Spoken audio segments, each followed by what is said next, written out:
बिस्मिल्लाहिर्रहमानिर्रहीम। बात से बात प्रोग्राम में आपका मेज़बान सलीम सातियानी।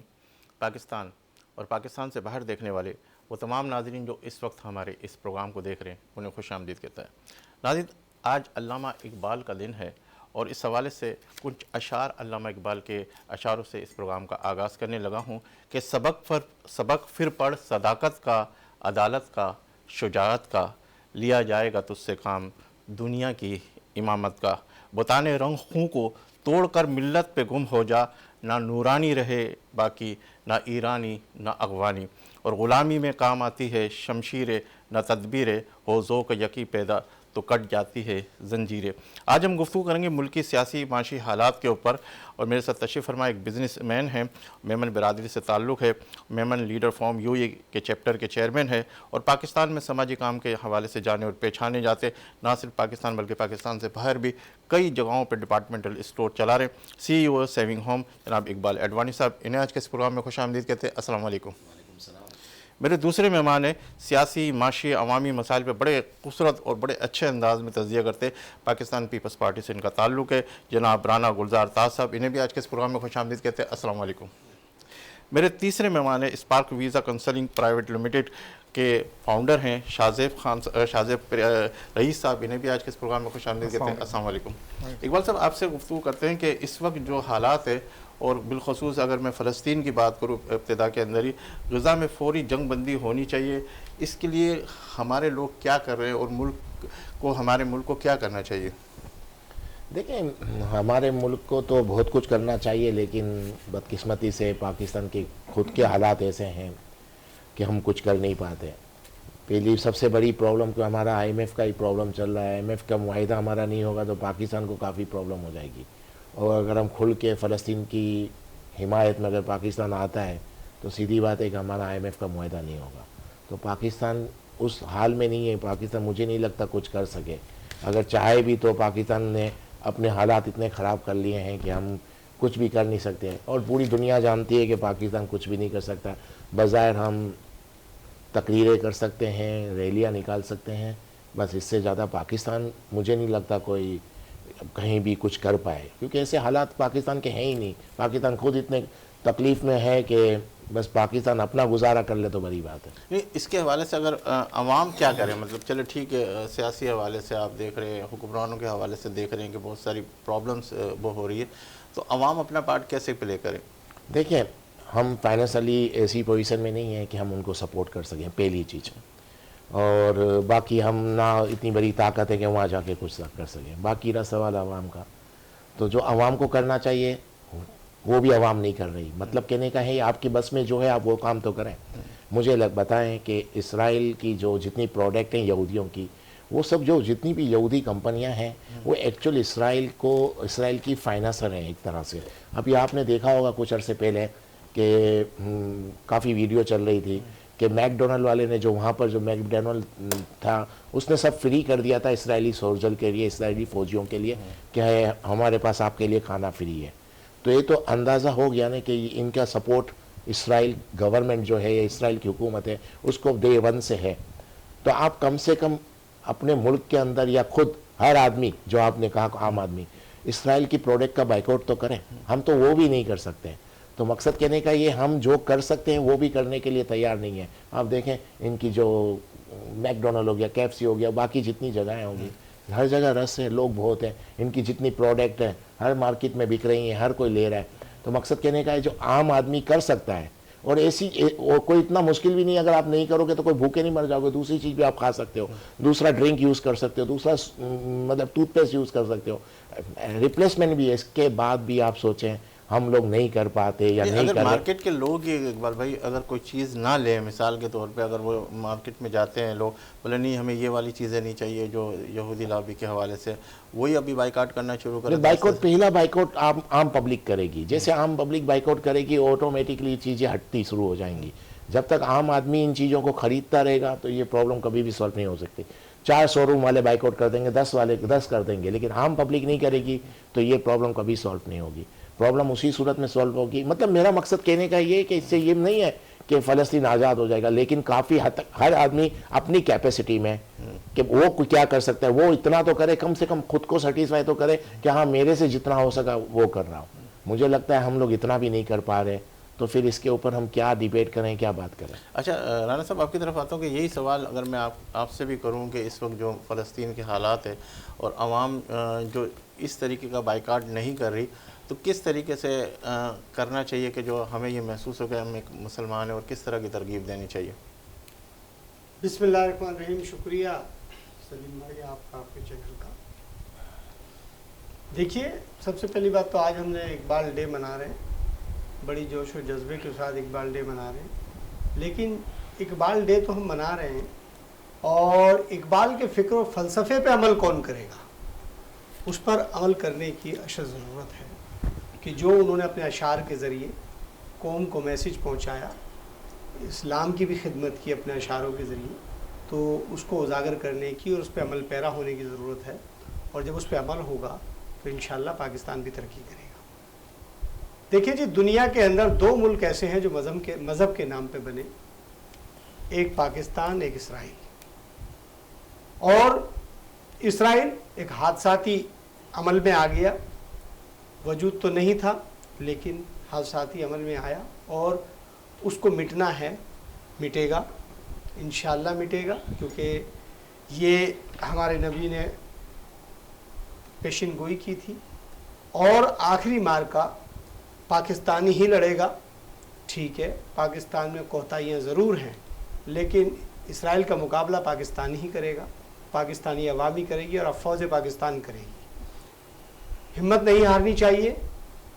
बिल्कुल दुरुस्त बात है कि इसराइल को मुआशी तौर पर शिकस्त देने का तरीक़ा यही है कि पूरी मुस्लिम उम्मा एक हो जाए, और जो भी इसराइली प्रोडक्ट है उसका बाइकाट सच्चे दिल से होना चाहिए, वादों से नहीं होना चाहिए। कब होगा? देखिए, मैं तो ये कहता हूँ, मैं तो सबकी बात कर रहा हूँ कि जब तक हम सब मुसलमान इस बात पर मुत्तफिक नहीं होंगे तो कुफ़ार शिकस्त देता रहेगा। अवाम जब इसकी बाइकाट करेगी, हुकूमतें भी मजबूर होंगी, और हम 57 मुल्क यानी कि कसीर तादाद मुसलमानों की दुनिया में मौजूद है, और एक 82 लाख का मुल्क वो 57-58 मुल्कों पर भारी है, तो ये हमारी दीन से दूरी है, और हम कोलो फेल में तादाद है मुसलमानों के। तो मैं ये समझता हूँ तमाम मुसलमानों को इस्लाम के झंडे तले जमा होना चाहिए। और सबसे बड़ी बात तो हम मुसलमान मौत से डर रहे हैं, और देखिए जब हमारे अंदर मौत का खौफ आ जाए कि मैं मर ना जाऊं, तो जाहिर है कि इस्लाम के अंदर कमज़ोरी आ जाती है इंसान के अंदर। देखिए, मौत अल्लाह की अमानत है, जब उसने पैदा किया है तो हमने मरना भी है, लेकिन दीन इस्लाम की फ़कत सरबुलंदी के लिए अगर हमारी मौत आए तो क्या ही बेहतर है। तो तमाम मुसलमान भाइयों को, बहनों को चाहिए कि वो अपने अपनी हुदूद में जो उनकी डोमेन है वो जदोजहद करें। किस तरह? बस वही नारेबाजी करके? नहीं, देखें जी, इसमें ये है, सबसे पहली बात तो शिकस्त उसकी मईशत की बाइकआउट, उसकी जितनी भी चीज़ें उसका बाइकआउट सबसे पहली बात। दूसरी बात जिहाद, जो हमारे मुसलमानों में फ़र्ज़ है, हाथ से, पैर से, ज़बान से, जिस तरह से भी, माल से जिहाद भी नहीं हो सकता तो उसके लिए हम एक एहतजाज रिकॉर्ड कर सकते हैं। बहुत सारे तरीके हैं, मगर सबसे बड़ी बात जो बाइकआउट है उसकी मईशत का बाइकआउट होना चाहिए, उसकी चीज़ों का बाइकआउट होना चाहिए, और सच्चे दिल से होना चाहिए। लेकिन हम लोग कहते हैं, खरीदते वही प्रोडक्ट हैं। अभी भी जैसे मेरे भाई ने एक बात की, ये बात हकीकत है, सबको पता है कि मैकडोनल्ड फलां का है, केएफसी फलां का है, और पेप्सी फलां की है, लेकिन जब हम होटल पर जाते हैं तो हम वही पेप्सी मांगते हैं, वही 7 अप मांगते हैं। ये हमें शर्म आनी चाहिए मुसलमानों को कि हम ऐसा क्यों कर रहे हैं। सब कुछ मालूमात है, हमें अवेयरनेस होनी चाहिए, और ये इस चीज का बाइकाट ईमानदारी से करना चाहिए। अब सियासी लोगों की बात भी है, तो बात ये है कि मैं कहता हूं तमाम पॉलिटिकल पार्टीज को इसकी सख्त मजम्मत करनी चाहिए। अक़वाम मुत्तहिदा से मुतालबा करते हैं कि फौरी तौर पे जंगबंदी का ऐलान किया जाए, क्योंकि वहां पर बच्चे और औरतों को जिस तरह अस्पतालों पे, स्कूलों पर बर्बरियत की जा रही है, बमबारी की जा रही है, ये बड़ा अफसोसनाक अमल है। क्योंकि इसराइल की दहशत दहशतगर्दी कोई नहीं देख चला, रहा। हम हमास को मजहब के उस दहशतगर्द करार दे रहे हैं। बयान के उस जुमले से वापस आएंगे जी। इकबाल साहब कुछ कह रहे थे इस हवाले से। देखिए, मैंने यही कहा कि जो काम हमसे हो सकता है हम वो काम नहीं करते, तो बाकी तो बहुत दूर की बात होगी ना, इसराइल जाएंगे, गजा में जाएंगे, तो वो सब बेकार बातें हैं। मकसद प्रॉब्लम हमारे साथ ये है कि हमसे जो काम होता है हम वो नहीं करते, और जो हो नहीं सकता उस पर हम बातें करते रहते हैं। अगर देखा जाए तो आज का जो दौर है, देखें पहले तो आप ये चीज़ समझ लें, इसराइल को क्या है। इसराइल एक तरह से अमेरिका है। अमेरिका ने मिडल ईस्ट को कंट्रोल करने के लिए एक ऐसा मुल्क बना के रखा हुआ है जो उसको पूरा कंट्रोल करे। जैसे अभी आप भाई ने कहा ना कि 2 मुल्क बने थे मज़हब के नाम पे, एक बना 48 के अंदर इसराइल और एक बना पाकिस्तान 1947 में। अब भले पाकिस्तान बना है, लेकिन आप जो रियलिटी है वो मैं आपको बता रहा हूँ। इसराइल बना था, उसको बनाया गया था कि मिडल ईस्ट को पूरे कंट्रोल करने के, जो उस वक्त जो जॉर्डन, मिस्र और जो उस वक्त सीरिया वगैरह थे, काफ़ी पावरफुल कंट्री थे। और बाकी जो अरब कंट्री तो बाद में आज़ाद हुए, कितने सऊदीया आज़ाद हो गया था, और तकरीबन 35-37 में पता चल गया था कि यहाँ मादनियात बहुत निकलेंगी ऑयल, तो उसको कंट्रोल करने के लिए उन्होंने इसराइल को बनाया रखा। और इसराइल की जो हिस्ट्री है कि जब फर्स्ट वर्ल्ड वॉर हो रही थी, तो जब ब्रिटिश गवर्नमेंट जब इनसे सपोर्ट मांग रही थी यहूदी कंपनियों से, तो उन्होंने कहा कि आपके तो खुद के मुल्क हैं, फ्रेंच का अपना मुल्क है, आपका अपना मुल्क है, हम यहूदियों का कोई कंट्री नहीं है। तो वहाँ ब्रिटिश गवर्नमेंट ने कहा कि आप हमें फर्स्ट वर्ल्ड वॉर में सपोर्ट करें, हम आपको आपका मुल्क बना के देंगे। तो 1917 से इसके ऊपर काम शुरू हो गया, जब फ़लस्तीन के अंदर 3% आबादी थी यहूदियों की और 97% आबादी थी मुसलमानों की। लेकिन वो उस वक्त फ़लस्तीन क्या था, सल्तनत उस्मानिया के अंदर था। जैसे सल्तनत उस्मानिया ख़त्म हुई, ब्रिटिश का राज आ गया। ये है हिस्ट्री यानी। और बाद में इन्होंने इसको लेकर चले और बाद में अमेरिका की तरफ आ गया। और पाकिस्तान भी एक मज़हब के नाम पे बने, उसको भी इसी वजह से बनाया गया था कि जो कम्युनिज़्म है, जो रसिया और चाइना की तरफ जो कम्युनिज़्म है जो बढ़ सकता है, तो बीच में एक ऐसी रियासत होनी चाहिए जो मज़हब के नाम पे हो, जो इसको कंट्रोल करे। और दोनों रिजल्ट आपके सामने हैं। पाकिस्तान ने वाकई अमेरिका का काम किया, हर वक्त अमेरिका काम किया और रसिया को डैमेज किया, ख़त्म किया। इसराइल भी यही काम कर रही है, अरबों को गुलाम बना के रख दिया सबको, और वही काम हो रहा है। तो इसलिए पहले आप ये सोच लें कि इसराइल को ख़त्म करना है, या इसराइल ख़त्म होगा तो ये अमेरिका ख़त्म होगा। तो ये इतनी आसान जंग नहीं है, इसमें सबको आना पड़ेगा। लेकिन अभी क्या हो गया, अब एक एडवांटेज हो गया। देखिए हमास के पास, आप सोच रहे हैं हमास कैसे लड़ रहा है, उसके पास हथियार वेपन कहाँ से आ रहे हैं, इतने बड़े बड़े वेपन कि ऐसे ऐसे टैंक को उड़ा देते हैं वो, जो पॉसिबल ही नहीं था। इसराइल का इतना बड़ा डिफेंस था, जो इनका इतना बड़ा डिफेंस सिस्टम था, उसको इन्होंने कलेप्स कर दिया। तो पीछे कौन सपोर्ट कर रहा है? पीछे सपोर्ट जो मेन आ रहा है वो रसिया का और चाइना का सपोर्ट आ रहा है, वाया ईरान के। ईरान के ज़रिए असला जा रहा है लबनान और इस तरफ, इनको हमास और ये सब। अब रसिया क्यों सपोर्ट कर रहे थे कि इनको कोई मुसलमानों से प्यार नहीं है, ना चाइना को। रसिया चाह रहा है कि यूक्रेन की जंग में जो ये डिस्टर्ब हो रहा है अमेरिका और यूरोप की वजह से, तो वो उसको डिस्टर्बिंग कम हो जाए, उसकी फाइनेंस यहाँ से कम हो, तो ये इस पर हावी हो जाए। चाइना क्यों इतना सपोर्ट कर रहा है? वो चाहता है अमेरिका का मिडल ईस्ट के अंदर रोल कम हो जाए, और जैसे अमेरिका कमज़ोर होगा, आप देखना ताइवान पे चाइना हमला कर देगा। तो ये दो बड़ी ताकतों का सपोर्ट है, इसलिए ये जंग ज़्यादा आगे जाएगी और बहुत आगे जाएगी। दूसरी एक भी चीज़ आप लोगों की मालूमात होगी, कुछ अर्से पहले एक इंडिया के अंदर एक कमेट वो हुआ था, मुआहिदा हुआ था, एक रोड मैप बना था, जो कि इंडिया से यूएई से सऊदी, और सऊदी अरब से जॉर्डन से इसराइल, और इसराइल से जाएगा यूरोप। तो वो चाइना और रशिया को एक्सेप्ट नहीं था। तो ये एक्चुअल जंग है इसके पीछे कि वो मुआहिदा ख़त्म हो जाए, और सऊदी अरब वो मुआहिदा करने ही वाला था जिसको रोका गया। तो मकसद कहने का ये कि ये जंग बहुत बड़ी जाएगी, बहुत लंबी जाएगी। तो इसमें पाकिस्तान को तो फिर इतना ही पाकिस्तान सपोर्ट कर दे कि अपनी अवाम, हमारी अवाम ही इतना सपोर्ट कर दे कि इनकी अशियाओं का बाइकआउट कर दे, बहुत बड़ी बात है। बाकी हम लोग कुछ मतलब अभी हम बाइकाट, पहले इससे के अंदर बाइकाट की तरफ ये भी करते, बहुत बड़ी बात। शाहज़ाद साहब आपकी तरफ आता हूँ कि इस वक्त माशाल्लाह आप भी क्या कहते हैं इस मुल्क में रह रहे हैं, वीज़े का काम कर रहे हैं, बहुत सारे कंट्रीज़ के वीज़े भी आप लगवा के देते हैं, फिर कहीं और ममालिकों में भी जाना आना रहता है आपका। तो इस वक्त जो आप किस मुल्क के लिए काम कर रहे हैं और किस तरीके से वीज़े का काम कर रहे हैं? बिस्मिल्लाहिर्रहमानिर्रहीम। अच्छा, थैंक यू, आपने मुझे इनवाइट किया। और एक चीज़ मैं ज़रूर ऐड करूँगा, फ़लस्तीन के हवाले से जो भी बात हो रही थी, उसमें मेरा अपना एक पॉइंट ऑफ व्यू थोड़ा डिफरेंट है बाकी अपने दोनों भाइयों से। वो ये है कि जितने भी फोरम्स को स्पेशली अभी तक मैंने ज्वाइन किया हुआ है, कुछ यूथ की एक्टिविटीज़ भी हैं, कुछ सोशल एक्टिविटीज़ भी हैं, तो बहुत सारे ऐसे यूथ फोरम्स हैं और जो सोशल जो नेटवर्क्स हैं उसमें वहां पर बहुत ज्यादा प्रोटेस्ट चल रहा है। अच्छा, सिर्फ ग्रुप की हद तक नहीं है, ये तमाम जो प्रोटेस्ट है ये रोडों पे भी हो रहे हैं। ठीक है, आप रोजाना अगर आपका गुजरना उधर से होता है प्रेस क्लब के साइड से, तो रोजाना फलस्तीन के हवाले से बड़े मतलब प्रोटेस्ट होते हैं वहां पर मुख्तलिफ ऑर्गेनाइजेशन की तरफ से। दूसरी जहां तक बात प्रोडक्ट्स के हवाले से थी, तो प्रोडक्ट में भी जो ग्रुप्स मैंने ज्वाइन किए हैं तो मुझे बहुत अच्छी तरह से अंदाजा इन चीजों का कि प्रोडक्ट्स के हवाले से भी बहुत ज्यादा प्रोटेस्ट हो रहा है।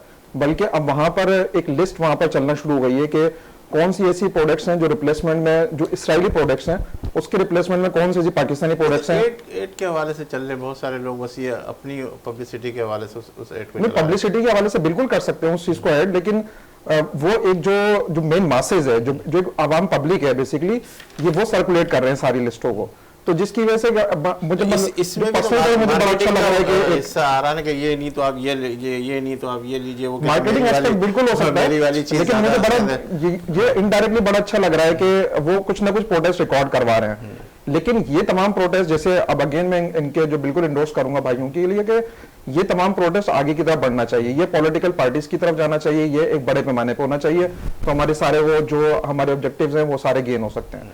अच्छा, अगेन जो आपने दूसरी बात मुझसे कही कि जो जिस तरह से हम लोग डील कर रहे होते हैं, तो हमारे मुख्तलिफ कंट्रीज है जिसमें हम इमिग्रेशन में और सिटीजनशिप में और स्टूडेंट वीजा में डील कर रहे होते हैं। लेकिन चूंकि बात अभी ये थोड़ी सी यहाँ पर इस तरह के हवाले से हो रही है, तो अभी आज मुझे जो स्टैटिस्टिक्स मिला वो ये मिला कि मतलब पाकिस्तान में बहुत सारे से फलस्तीनी स्टूडेंट्स हैं जो यहाँ पर स्टडी ले रहे हैं मुख्तलिफ यूनिवर्सिटीज में, जो यहाँ पर स्टूडेंट स्टडीज ले रहे हैं, तो ये एक बड़ा पॉजिटिव चीज भी है हमारे लिए। और अनफॉर्चुनेटली जो पाकिस्तान के बाहर जाना चाहते हैं उनके लिए भी जो बाहर एक्सपेक्ट से जो मुख्तलिफ स्टूडेंट वीजा में जा रहे हैं, इमिग्रेशन के हवाले से जा रहे हैं, तो वो इकोनॉमिकल कंडीशंस की वजह से जा रहे हैं। उनके अंदर थोड़ी सी जो पाकिस्तान की इकोनॉमिकल कंडीशन के हवाले से जो एक प्रॉब्लम क्रिएट हो गई है कि वो यहाँ पर उनको गोल्स अचीव नहीं होते, वो पाकिस्तान का एजुकेशन सिस्टम मौजूद नहीं है पाकिस्तान के अंदर इतना स्ट्रॉन्ग जो बाहर ममालिक में मौजूद है। तो बाहर सिस्टम जो अपने टेक्नोलॉजिकल एस्पेक्ट से आगे की तरफ बढ़ रहे हैं, वो मेरा ख्याल है कि पाकिस्तान में इकोनॉमिकल कंडीशन के एतबार से और जो हमारी एजुकेशन सिस्टम है उसके लिहाज से वो उसको में बहुत काम करने की जरूरत है। तो उसके बाद ये हम जो सारे हमारे स्टूडेंट्स हैं, प्रोफेशनल्स हैं, वो यहाँ पर रुक सकते हैं और पाकिस्तान के लिए कुछ सर्व कर सकते हैं। आप कितने ममालिक के हवाले से काम कर रहे हैं इस वक्त पाकिस्तान में? जो अभी हम करंटली डील कर रहे हैं वो ऑस्ट्रेलिया, कनाडा, यूके, यूएसए, इन कंट्रीज में हम लोग डील कर रहे हैं। ये स्टूडेंट वीजे की तरफ आप ज्यादा वो कर रहे हैं या जो भी आम आदमी जाना चाहता है? अच्छा, हमारा जो मेन शोबा है ना वो है स्किल्ड इमिग्रेशन का। स्किल्ड का मतलब ये कि जो आपके पास एक सर्टेन एजुकेशन और एक्सपीरियंस जो होना जरूरी है, जिसमें आपके पास 16 साल की तालीम है या आपके पास 5 साल का एक्सपीरियंस है, तो आप किसी दूसरे कंट्री में विद द फैमिली आप जा सकते हैं। स्टूडेंट वीजा में भी हमारा है पार्ट, वो हमारा SBS एजुकेशन कंसल्टेंट्स के नाम से एक दूसरी फर्म है जिसमें हम लोग वो तमाम स्टूडेंट वीजा में डील कर रहे होते हैं। तो कोई भी एक पाकिस्तानी बच्चा पाकिस्तान से मतलब दूसरे कंट्री वो बैचलर्स या मास्टर्स प्रोग्राम के लिए जाना चाहे, तो उन तमाम चीज़ों में हम सपोर्ट पाकिस्तान से कर रहे होते हैं। ठीक है, उस पर गुफ्तगू करते हैं। अच्छा, इकबाल साहब आपकी तरफ मैं आता हूँ कि इस वक्त जो देखा जाए कि नवाज़ शरीफ साहब बड़े फ़ख्र के साथ पाकिस्तान पहुँच चुके हैं और जिस तरह का जो सुनेरियो दिखाया जा रहा है, तो आइंदा वज़ीर आज़म क्या आप इन्हें देखते हैं या ये जो मौजूदा केयर टेकर हुकूमत है इसको और इसी तरह चलना चाहिए? और आप क्या इलेक्शन आपको नज़र आ रहे हैं कि वक्त के मुकर्रर पर इलेक्शन हो जाएंगे?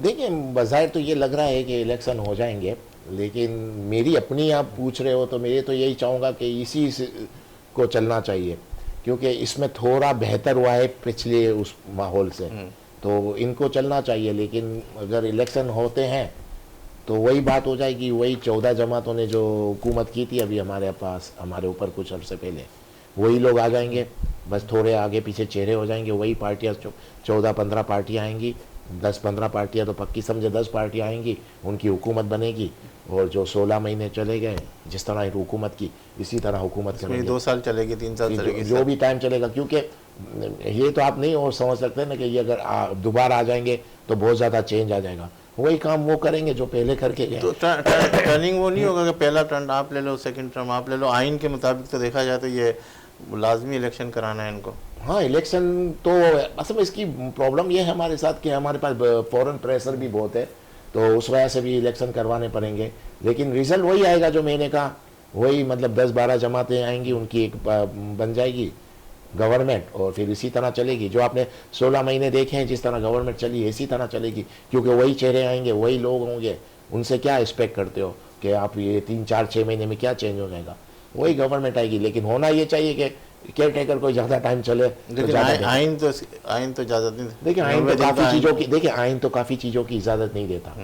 मुझे बताएं कि अभी तो तारीख तो अभी अनाउंस हुई है ना, इससे पहले जब नवाज शरीफ तो अभी प्राइम मिनिस्टर नहीं बने ना, तो इनसे जो बड़े बड़े इदारे के लोग जा रहे हैं अपनी अपनी सीटें कुर्सी से खड़े होकर इनको बिठा देते हैं, ये गवर्नर हाउस में जा रहे हैं तो इधर जा रहे हैं, तो ये आइन परमिशन देता है। आइन तो बहुत सी चीज़ों का मना कर रहा है, लेकिन हमने कभी आइन को माना ही नहीं है। आइन फॉर्मर प्राइम मिनिस्टर भी है ना, वो तो फॉरेन प्राइम मिनिस्टर है, लेकिन वो अभी सजा भी तो काटनी है ना।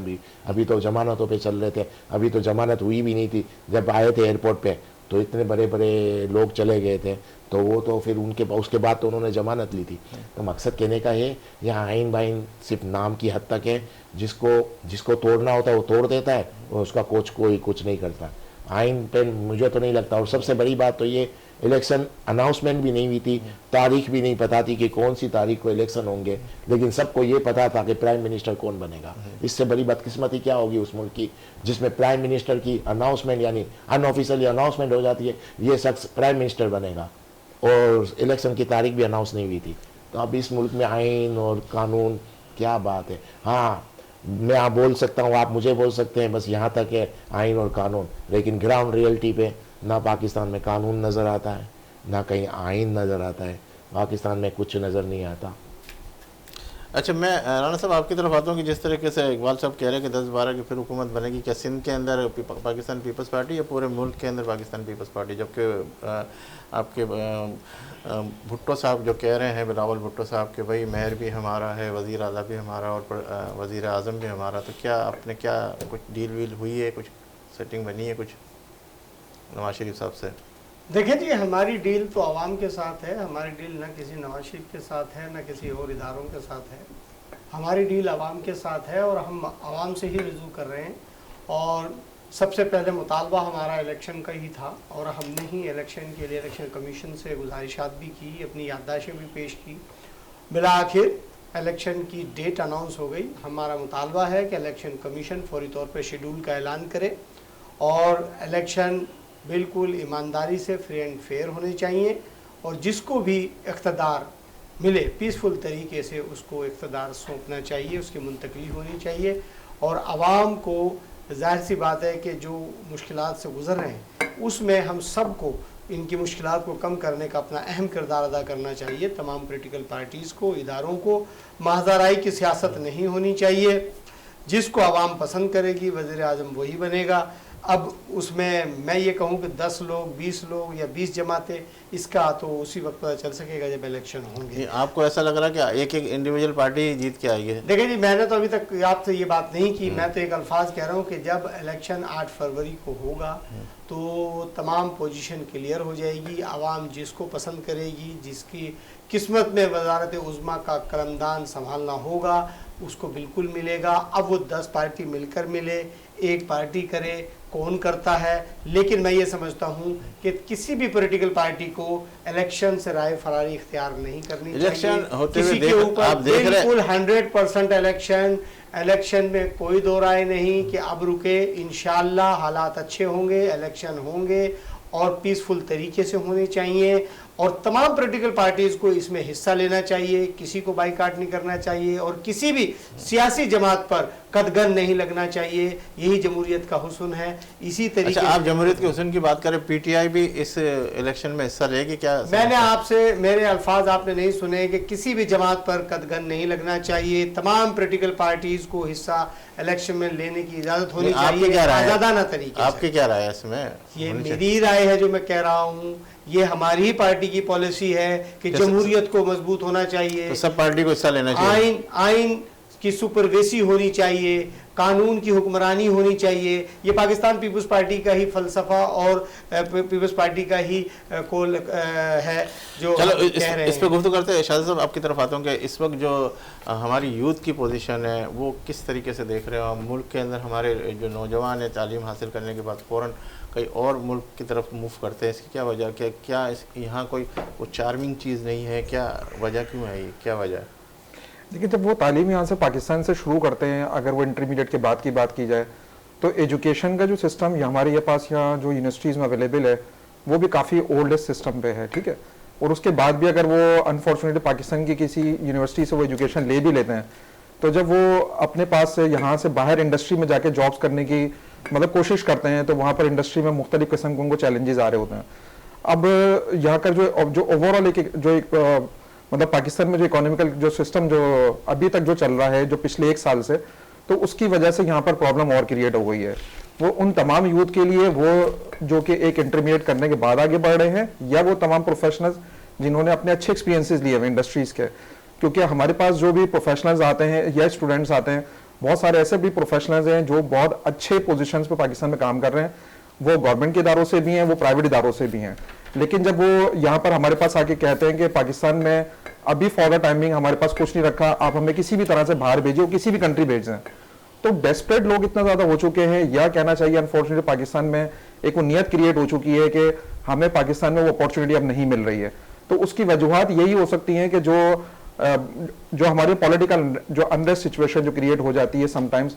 लेकिन मैं ये जरूर ऐड करूंगा कि जो लोग भी पाकिस्तान के बाहर जा रहे हैं, वो स्टडीज करने के लिए जाते हैं या वो इमिग्रेशन की पोजीशन पे बाहर जाते हैं।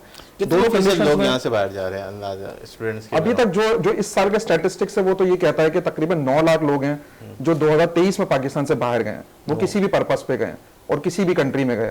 तो ये स्टैटिस्टिक्स पिछले सालों से बढ़ता चले जा रहा है। तो वो बढ़ ही इसीलिए रहा है कि हर साल में, हर नए आने वाले साल में उनको जो भी एक जो मतलब पाकिस्तान में जो भी सिचुएशन चल रही होती है, उससे उनके दिल में मजीद एक प्रॉब्लम ये क्रिएट हो जाती है कि हमारे पास यहाँ पर जो अपॉर्चुनिटीज नहीं है, वो अपने बच्चों की सिक्योरिटी के लिए, अपने अच्छे मुस्तकबिल के लिए बाहर जाना चाहते हैं। ठीक है, तो उसकी वजह से उनको प्रॉब्लम सारी आ रही है। इकबाल साहब, आपकी तरफ आता हूँ, आवाम के लिए एक ऐसा मुल्क बनाएंगे जिसमें इंसाफ होगा, ये इस्तेकाम पार्टी कह रही है, कितनी सच्चाई है? क्या आप ये एक ऐसा सवाल है कि इसमें कितनी सच्चाई है, ये पूछने जैसी बात है। मुझे तो समझ में नहीं आता। कुछ सच्चाई नहीं है, कुछ नहीं करेंगे, वही करेंगे जो इन्होंने पहले किया है। ये तो वही लोग हैं जो आजमाए चुके हैं, ये पहले आ चुके हैं। जहांगीर तरीन तो कितनी बार आपने देखा है इसको, मेरे ख्याल में मुशर्रफ के दौर में भी थे ये, तो ये तो पहले से आए हैं। और तो पहले इन्होंने क्या काम किया, कभी बोलते हम ये करेंगे ये करेंगे। जो चीनी का स्कैंडल हुआ था जो, उसमें कौन थे? ये तो कह रहे हैं कि अब हमें मौका मिला, हम तो किसी और के अंडर में थे, इस वजह से हम वो सारी चीज़ें नहीं कर सके, अब आएंगे तो हम अपने बिल्कुल वही करेंगे जो पहले किया था। मौका मिले कि नहीं मिले, अगर इनको खुद को डायरेक्ट प्राइम मिनिस्टर भी बना दे तब भी ये वही काम करेंगे जो पहले कर चुके हैं। हमारे साथ प्रॉब्लम क्या है कि हम उनको ही दोबारा आजमाते हैं जिनको आजमा चुके हैं। तो वही लोग आ रहे हैं और हमारे पास तो इतने पुराने लोग 70 साल के प्राइम मिनिस्टर बनाते हैं जो मुझे लगता है फिजिकली भी फिट नहीं है। और जो बंदे फिजिकली फिट नहीं है उसका मतलब वो मेंटली फिट नहीं है। हमारे मुल्क के ऊपर हुक्मरान वो हैं ना जो फिजिकली फिट है ना मेंटली फिट है। रात को सोते वक्त 20-20, 25-25 गोलियां खा के सोते हैं। आप उनसे क्या एक्सपेक्ट करेंगे, वो मुल्क को क्या देंगे जो बंदा फिजिकली फिट नहीं है? तो आप इनको कोई मुस्तकबिल नहीं, इन लोगों के इनके आने से कोई पाकिस्तान का फ्यूचर नहीं है। इतने साल हो गए पाकिस्तान के, क्या इन्हीं लोगों ने तो गवर्नमेंट की है? नवाज शरीफ कब से हैं पाकिस्तान के? अब चीफ मिनिस्टर जब ये बने तो उसको कितना टाइम हो गया? 40-50 साल, 40 साल से। कोई नेमल बदल भी तो नहीं है। बिलावल भुट्टो साहब रहेगा यंग यूथ के हवाले से, उन्हें कैसे देखते हैं आप? देखिए, भुट्टो साहब हो गए, इनकी टीम तो वही है ना जो इनके साथ पहले से चल रही है। अब आप पीपल्स पार्टी के हवाले से बात कर रहे हैं तो माजरत के साथ मैं बात करूंगा। एक पिछले 15 साल से सिंध के अंदर गवर्नमेंट किसकी है? पीपल्स पार्टी की। ठीक है, सिंध का आप बाकी अंदरूनी सिंध छोड़ दें, आप कराची को देख लें। 15 साल से इनकी हुकूमत है, कोई वो बीच में नहीं है प्रॉब्लम। 5 साल वफाक में रही। आप कराची का हाल देख लें। कराची की कहते हैं हमने बहुत अच्छा एक बना दिया सड़क कराची। बताए मुझे। अभी मैं आ रहा था, मैं ये सोच रहा था कि मैं इस रोड से निकलूं तो ज्यादा खड्डे, इस रोड से निकलूंगा तो कम खड्डे। मैं ये कैलकुलेट करके आ रहा था। अभी कराची में कोई एक सड़क तो सही सलामत दिखाए। कितने खड्डे, कितने वो ढक्कन है उसमें बच्चे गिर गए, ये तो वाकयात हुए ना। कोई एक रोड बताएं। आप अभी जा रहे होंगे सड़क से, आप जाए। मुझे दुनिया में पूरी दुनिया घूमा हुआ हूँ, मुझे दुनिया में ऐसे कोई मुल्क नजर नहीं आ रहे जहाँ पे आप लोग जो है ना पैदल चलने वाले रोड पे चलते हैं। वजह क्या है कि फुटपाथ ही नहीं है यहाँ चलने के लिए। 15 साल से तो इनकी गवर्नमेंट है। एक रोड सही सलामत है। पूरी वफाक की पूरी हुकूमत मिले तो फिर हम सही नहीं तो ये तो सूबाई खुद मुख्तियारी के बाद तो इनके पास पावर आ गई है ना सब। तो कराची में वर्क हुआ है। आप तो कराची की तो बात करते, हम थे ही नहीं कराची के अंदर। 15 साल से कौन है? 15 साल से कौन सिंध कराची? एमक्यूएम थी। नहीं, सिंध की गवर्नमेंट किसके पास है? हाँ, तो सिंध के हवाले से कराची की बात चले। ओके, सिंध में आप देख लें, इनका खुद का लाड़काना के आप सर्वे करवा लें, इनके खुद देहात के इलाके जहाँ पर ये खुद 100% है। मतलब कि ना एक इतना बड़ा सिटी, मैं इसलिए कराची की बात कर रहा हूँ, मैं रहता हूँ, मैंने जो देखा है, मैं सिंध नहीं देखा, लेकिन जो वीडियो वगैरह सिंध की भी आती है, क्या काम हो रहा है। तो मकसद कहने का ये कि आप 15 साल तक रहे हैं, आपने कुछ काम नहीं किया, आप अगले 15 साल भी रहोगे तो वही रिजल्ट आएगा। वही इस्तिकाम पार्टी हो गई, नवाज शरीफ हो गए, सबको गवर्नमेंट बहुत ज़्यादा टाइम मिली है, कितने सालों इन्होंने गवर्नमेंट की है। आप रिजल्ट बताएं मुझे, कोई एक जगह पे रिजल्ट बताएं। दूसरी चीज़ बताते चलो, यहाँ पर लॉ एंड ऑर्डर की क्या पोजिशन है? रोड पे सिग्नल, एक गली में जाएंगे तो सिग्नल सही चल रहा है, दूसरी जगह पे नहीं चल रहे, सिग्नल नहीं चल रहे, सीसी कैमरे यहाँ पे टूटे फूटे हैं। तो ये किनका काम है? वफाक बजट नहीं देता ना। मतलब आपके पास फिर भी सिंध में तो आपकी हुकूमत है, सिंध में आपने क्या काम किया, क्या खर्च किया, कौन ऑडिट करता है? तो मुझे तो यही नहीं पता चलता। आप 15 साल से गवर्नमेंट करने के बाद भी कहो कि हमको काम करने नहीं दे रहा, तो फिर आप इलेक्शन ही क्यों लड़ते हो? आप आने की जरूरत ही क्या है जब आपको काम करने ही नहीं दिया जा रहा? तो फिर आप आओ नहीं उस चीज करने के लिए, वादे क्यों करते हो पब्लिक से? वादे करने की जरूरत है। ये सूबे खुद मुख्तियार है। इकबाल साहब कह रहे हैं कि कोई काम नज़र नहीं आ रहे, लाड़काना देख ले, दूसरी जगहों पे देख ले, क्या आप पिक्चर्स वगैरह नहीं शो कर रहे हैं? आपके यहाँ काम नहीं हो रहा कराची के वाले से? देखिए इकबाल साहब, जाहिर है इन्होंने कहीं देखा होगा ऐसा, ये कह रहे हैं, लेकिन ऐसी बात नहीं है। देखा भी होगा, कह भी रहे हैं, और ऐसी बात भी नहीं है। देखिए मैं आपको बताता चलूँ कि सिंध के अंदर आप देखें कि पंजाब, बलूचिस्तान, खैबर पख्तूनख्वा से लोग भी इलाज कराने आते हैं, और NICVT कितने बड़ा सेक्टर है, इसके अंदर पाकिस्तान पीपल्स पार्टी ने काम किया है। रोड बिल्कुल जाहिर है, जहाँ पे तामीराती काम हो रहे होंगे तो रोड टूटे हुए होंगे, और पूरे 15 साल तक रोड टूटे हुए होंगे? नहीं, मुझे बताएं कौन सा रोड टूटा हुआ?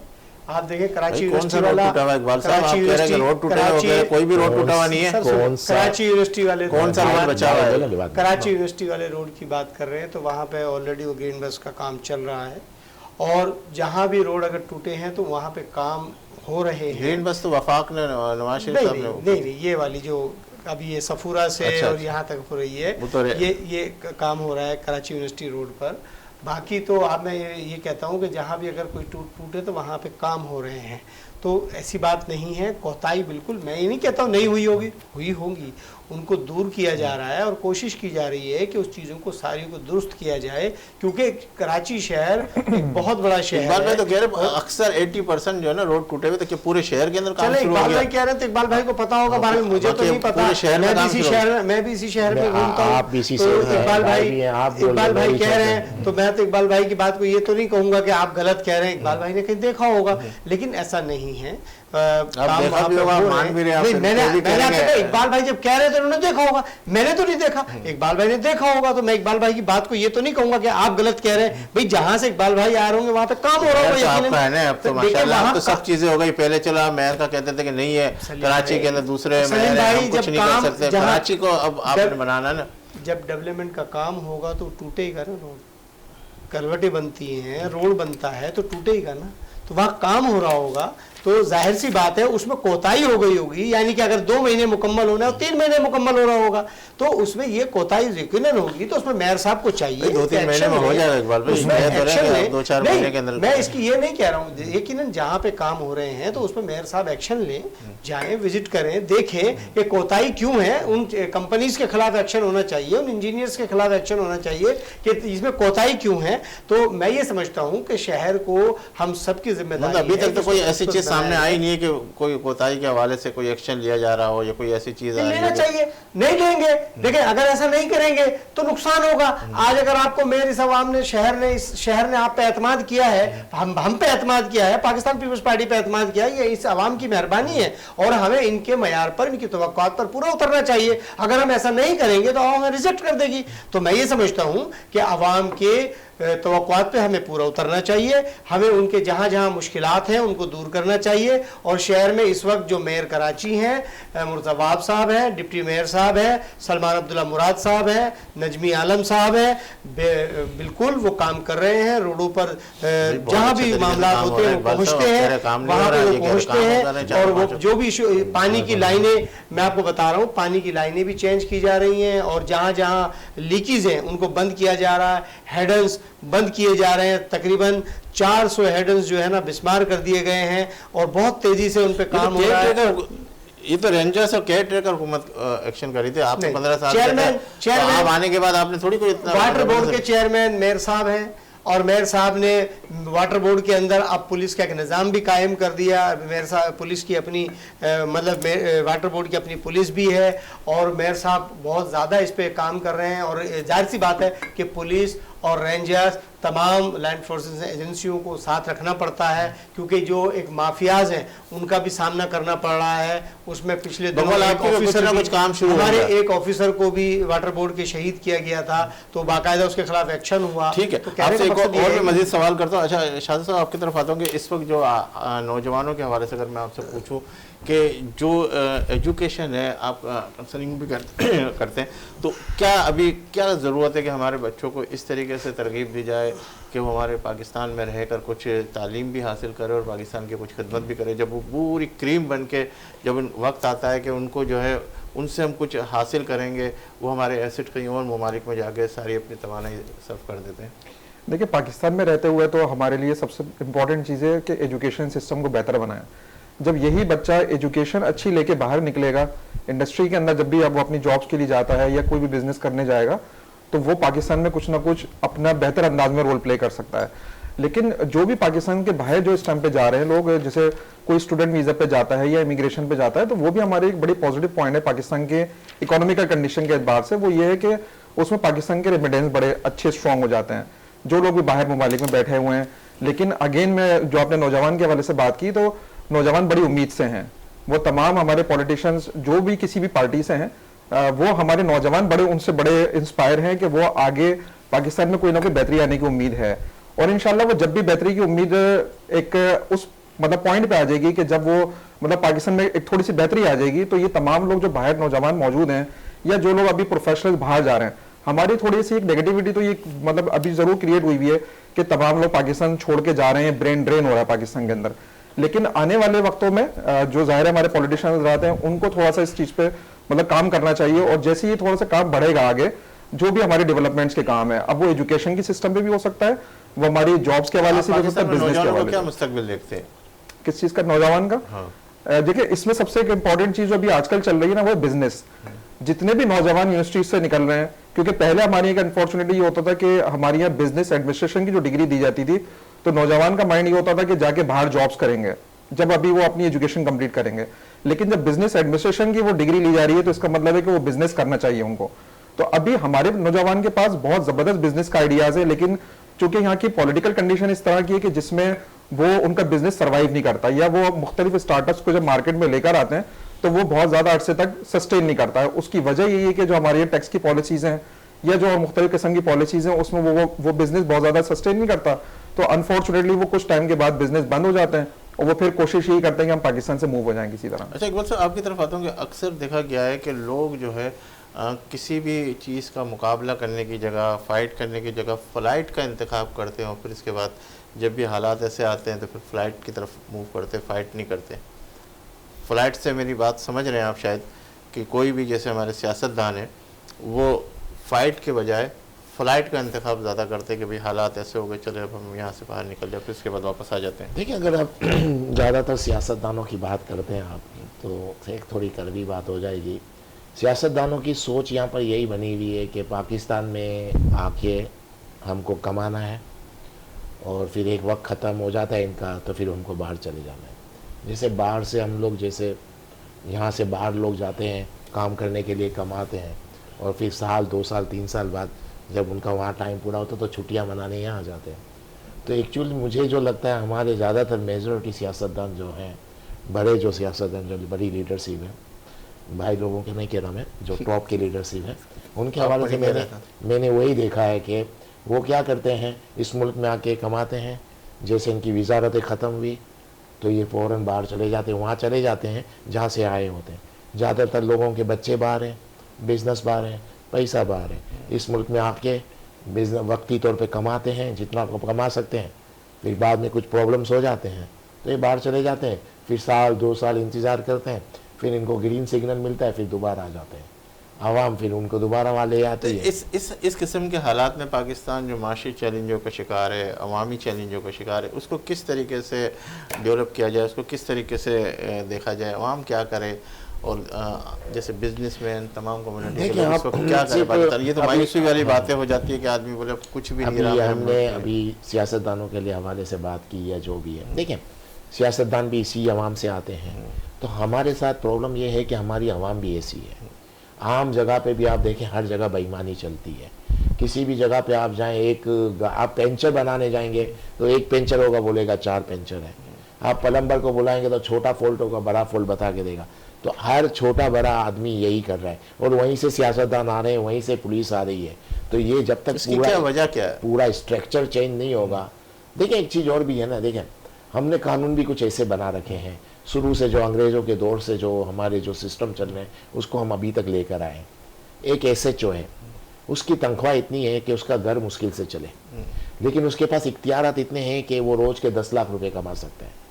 तो हमने उसको ऐसा माहौल दिया है कि वो बेईमान हो जाए। इस तरह कस्टम ऑफिसर है, उनकी तनख्वाह देखें इतने हैं और इख्तियारात इतने हैं कि वो करोड़ों अगर तनख्वाह भी ज़्यादा बढ़ा दे, सब चीज़ें फैसिलिटीज़ भी दे, लेकिन वो आदतें तो ख़त्म वो नहीं होंगी ना। आपने उसको उस हाल तक पहुंचा दिया, करेगा खराब कैसे किया जाए, इसको कैसे ख़त्म किया जाए, किस तरीके से कोई प्लानिंग की जाए, क्या बेनिफिट दिया जाए? ये हमारे यहाँ पर देखा जाता है अक्सर, अगर हम देखते थोड़ा सा डंडा शुरू होता है तो फिर सारी चीज़ें सिस्टम में आ जाती है। जैसे अगर हम कोरोना की बात करें तो भाई 6 बजे मार्केट बंद होगी तो सारा के सारा 6 बजे के 6:30 बजे तक आपको पूरी मार्केट बंद नजर आती थी। मतलब सिस्टम में भी नहीं, तो मैं यही आपको समझा रहा था, जब नीचे इतना स्ट्रक्चर खराब है तो ये आपको उस पर मतलब डंडे वाली बात हो गई। डंडे के बगैर, एक सच्चाई बताऊँ, हमारी कौम डंडे के बगैर चल ही नहीं सकती, और जब तक डंडा नहीं आएगा स्ट्रिक्टली पाकिस्तान में कभी चेंज नहीं आएगा।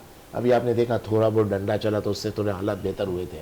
तो पाकिस्तान की हमारे साथ प्रॉब्लम ये है कि हमारे मुल्क में जब तक डंडे का राज नहीं होगा, पावर नहीं आएगा, इससे पहले पाकिस्तान। अच्छा, आप अफगानी का इनखलाब के हवाले से क्या कह सकते हैं कि ये जो हुआ है इसमें काफ़ी लोग तो चले गए और बहुत सारे लोग, इनके जाने के बाद मुल्क के अंदर कुछ बेहतरी की सूरत बनेगी? देखिए अफगानी लोग के साथ हम लोग में मुझे लगता है तरीक़ेकार काफ़ी हमने थोड़ा रफ यूज़ किया है। मुझे लगता है इससे माहौल काफ़ी ख़राब हो गया। हम इसको आराम से भी कर सकते थे, क्योंकि अब अफगानियों को भेजने, देखिए इलीगल जो भी है आपके मुल्क में आपको उसको भेजना चाहिए, लेकिन प्रॉब्लम ये आ रही है कि जो लीगली रह रहे हैं उनको भी तो तंग किया जा रहा है। वो एक गलत बात है ना। इलीगल जो भी हैं उनको भेजा जाए, और बाकी ऐसे लोग हैं जिनके डॉक्यूमेंट्स बन गए, शनाख्ती कार्ड बन गए, पासपोर्ट बन गए, तो उसको बनाया किसने है? जिन लोगों ने बनाया है वो कोई नादरा में बैठा है या कोई पासपोर्ट ऑफिस में बैठा है, हम उनको क्यों अरेस्ट नहीं करते, उनको क्यों पकड़े नहीं जाते? तो हम दोनों तरफ से माहौल बनाएंगे तभी काम होगा। हम एक तरफ बस अफगानियों के पीछे ही लग जाएंगे और दूसरी तरफ अपनी साइड को नहीं देखेंगे हमने क्या गलतियाँ की है। हमारे यहाँ इतने शनाख्ती कार्ड इनके बने तो किसने बनाए? सिर्फ 12,000 पासपोर्ट तो सऊदी अरब में 12,000 पासपोर्ट पे सऊदी अरब में अफगानी गए हैं, तो वो पासपोर्ट कहाँ से बने? आपको पता है पासपोर्ट का प्रोसीजर ही आपने देखा होगा कितना है। कहीं से अप्रूवल इस्लामाबाद से आएगी, इसके बाद जाके पासपोर्ट बनता है, हर चीज़ आपको फिजिकली आपको जाना भी पड़ता है। अब ये गलती तो होगी, गलती नहीं हुई ना, ये जराइम है ना, क्राइम है। अब क्राइम भी तो हम लोग कर रहे हैं ना। हम सिर्फ एक ही चीज़ को टारगेट करेंगे, सही, उनको मैंने ये कहता एक भी इलीगल आदमी यहाँ नहीं होना चाहिए, लेकिन वो लोग आए कैसे, यहाँ पर आए कैसे? अभी इससे पहले PTI की गवर्नमेंट थी, उन्होंने तो सबको अलाउ कर दिया था, जो गए हुए थे सबको आप नहीं बुलाया। आप उनको बुलाते हैं, अपना काम निकाल के फिर उनको बाहर भेजना है, तो ये इतना इजी नहीं है, क्योंकि हम ही ने भेजा। और कितने जो रिफ्यूजीज आए हुए हैं तो उसके नाम पे तो हमने काफ़ी इमदाद भी तो ली है, पाकिस्तान ने उसके नाम पे इमदाद भी बहुत ली है, लेकिन फिर भी अच्छा स्टेप है, भेजना चाहिए, लेकिन उसमें तमीज़ करनी चाहिए। ऐसा नहीं हो कि बहुत ज़्यादा नाइंसाफ़ी हो जाए, सिस्टम बनाया जाए। अच्छा, मैं आपकी तरफ आता हूँ राना साहब कि इस वक्त जो MPA MNA की टिकटों की डिस्ट्रीब्यूशन भी शुरू होगी, तो क्या समझते हैं कि आपकी पार्टी वही चंद चेहरे जो अक्सर उसमें नज़र आते हुई, या किसी गरीब को भी ऐसा कोई MPA, ऐसा कोई MNA जिसको आप लोगों ने टिकट दिया हो, जो हम छोटी लेवल के उसमें देखते हैं कि उसके अंदर किसी को टिकट मिला, आपके MPA MNA में कोई है ऐसा डिस्ट्रिक्ट के सतह के ऊपर के कोई छोटा सा उसको भी देखिए MPA बिल्कुल ऐसी बात नहीं है। देते भी हैं टिकट, और अभी देते भी कोई है ऐसे एक दो की मिसाल अगर आप दे दें। अनवर लालडीन साहब हमारे सेनेटर बने, और आप देख सकते हैं बिल्कुल मिडिल क्लास आदमी है। और उसके बाद कादिर पटेल साहब को भी हमने टिकट दिया। देखिए ये अब बात की बात, जब उनको टिकट दिया तो मिडिल क्लास आदमी। अच्छा, अब देखिए वो मैंने मिडिल क्लास था, अब कौन सी क्लास में आ गया? 2 बार वो MNA रहे हैं, मैं आपसे कहता हूँ। फिर एक खातून थी लियारी से, उनको भी हमने MNA बनाया। शाहिदा रहमानी साहिबा एक मिडिल क्लास है, उनको भी MNA पाकिस्तान पीपल्स पार्टी ने बनाया। और आगा Rafiullah MNA Pakistan peoples party के मिडिल क्लास आदमी हैं। राजा रज़ाक MPA हैं, पाकिस्तान पीपल्स पार्टी के एक मिडिल क्लास आदमी हैं। इस तरह एक सलीम दोनों थे, ये अब तो नहीं है, थे MPA रहे हैं, MNA रहे हैं। और अब जो हम टिकटें जो देंगे, तो अभी इंटरव्यू का प्रोसेस शुरू होने जा रहा है, तो उसमें इंटरव्यू होंगे और बिल्कुल मिडिल क्लास लोगों को टिकट दिया जाएगा। ऐसी बात नहीं है कि सब बड़े ही लोग होते हैं, हमारे यहाँ ये चीज़ नहीं है, हम सबका ख्याल रखते हैं और सबको टिकट दिया जाता है। और दूसरी बात ये है कि इलेक्शन बिल्कुल वक्त पे होंगे, कोई ये ना सोचे कि इलेक्शन वक्त पे नहीं होंगे। और कोई भी, मैं समझता हूँ किसी पॉलिटिकल पार्टी को एम्पायर की उंगली पे इशारा। अच्छा, अब हल्का बंदी के हवाले से ये तो नहीं है कि कुछ हल्का बंदी की तरफ बात चली देखिए, हल्का बंदी 30 नवंबर को क्लियर हो जाएंगी। एतराज़ात दाखिल कर दिए गए हैं तमाम पॉलिटिकल पार्टी ने। कुछ लोगों के इत्तेहाद बन रहे हैं आपस में, कुछ यहाँ के लोग पाकिस्तान को क्या कह रहे हैं, कुछ यहाँ के लोग वहाँ जा रहे हैं, वहाँ के लोग यहाँ आ रहे हैं। देखिए जी, तो आप लोग इत्तेहाद की तरफ नहीं बढ़े, आप इंडिविजुअल लड़ेंगे। देखिए जी, MQM की बात ऐसी है कि MQM में तो कुछ भी नहीं है, हर चीज रिकॉर्ड पर है कि कल एक शख्स MQM को गालियां बक रहा था, आज वो MQM में ही शामिल होकर उन लोगों से मुलाकात करने जा रहे हैं। सियासत में तो सब जायज़ है, देखिए सब कहते हैं। MQM तो कभी इख्तिदार से बाहर नहीं निकली, वो हर जमात के साथ। तो आप भी तो 15 साल तक इख्तिदार में रहे ज़्यादातर। मैंने गुजारिश ये की कि MQM कभी भी किसी भी इख्तिदार से बाहर नहीं रही, वो सबके साथ इख्तिदार में रही है। वो पीपल्स पार्टी हो, कोई भी जमात हो, वो हर जमात के साथ। इख्तिदार देख रहे हैं MQM का? देखिए जी, बात यह है कि मैं तो इख्तिदार उसका देख रहा हूँ जिसको आवाम पसंद करेगी, और उसका इंतजार 8 फरवरी है, उसका इंतजार किया जाए। पाकिस्तान पीपल्स पार्टी अपनी जदोजहद कर रही है, अवाम में जा रहे हैं, और अवाम से हम तो अपने लिए वोट मांग रहे हैं। अवाम जिसको वोट देगी हम तस्लीम करेंगे। पाकिस्तान पीपल्स पार्टी अवाम के वोट पर यकीन रखती है। इस हवाले से मैं बिल्कुल पैगाम एक देना चाहूँगा तमाम उन पॉलिटिकल पार्टीज़ को जो अब पार्टिसिपेट करने जा रही हैं यहाँ पर इलेक्शन में, कि नौजवानों को ज़रूर शामिल रखें। अभी टिकट्स की जैसे बात हो रही थी, तो मैं यही जो मेरी सजेशन मेरे माइंड में वो यही है कि नौजवान को जब तक आप आगे लेकर नहीं आएंगे, शायद पाकिस्तान में चेंज नहीं आ सकता। क्योंकि जो नौजवान आज का नौजवान है, अगर वो नए चेहरे के साथ आता है आपके जो पॉलिटिकल पार्टी में, या पाकिस्तान के लिए कुछ करना चाहता है, एक नए आइडिया के साथ आना चाहता है, तो शायद इसमें नए आइडियाज़ की ज़रूरत है, नए चेहरों की ज़रूरत है। तो मैं तमाम पॉलिटिकल पार्टीज जो इंटरव्यू कंडक्ट अब तक करना चाह रही हैं अब और आगे अपने टिकट्स को देना चाहेंगी, तो मैं तमाम पॉलिटिकल पार्टीज को लास्ट में सजेशन दूंगा। पाकिस्तान पीपल्स पार्टी के दरवाजे सबके लिए खुले हैं, आए वो अपनी एप्लीकेशन दें और हम बिल्कुल उनको टिकट देंगे। और हम तमाम नौजवानों को कहते हैं कि वो सियासत में आए, हिस्सा लें, क्योंकि जब तक वो सियासत में नहीं आएंगे तो घिसे पिटे चेहरे खत्म नहीं हो सकते। बस यही मैं कहूँगा कि बस खैरियत से इलेक्शन निपट जाएं, और जिसको भी गवर्नमेंट बने वो अभी अपने आप को थोड़ा चेंज करके मुल्क के लिए कुछ सोचे कि जिस हालात में मुल्क है। देखिए, एक चीज़ मैं बताऊँ, पाकिस्तान है तो इन लोगों की सियासत है, अगर पाकिस्तान नहीं होगा तो सियासत कहाँ करेंगे। तो अब इनको भी सोचना चाहिए कि पाकिस्तान उस हालात में पहुँच गया है कि अगर वो नहीं रहेगा तो आप सियासत कहाँ करोगे। बहुत शुक्रिया इकबाल अडवाणी साहब, बहुत शुक्रिया राना साहब, बहुत शुक्रिया शुएब साहब। आपने हमारे इस प्रोग्राम को देखा, और मैं कहूँगा कि गलत बात पर तेरी जो वाह करेंगे, गलत बात पर जो तेरी वाह करेंगे वही लोग तुझे तबाह करेंगे। इन्हीं अल्फाज के साथ दीजिए मुझे इजाज़त। इंशाअल्लाह ज़िंदगी रही और अल्लाह लाए तो फिर आपसे मुलाकात का शर्फ हासिल करेंगे। और जब भी आपका हाथ दुआ के लिए उठे तो इस खाकसार को और वतन अजीज़ को अपनी दुआ में ज़रूर शामिल कीजिएगा। अल्लाह हाफ़िज़।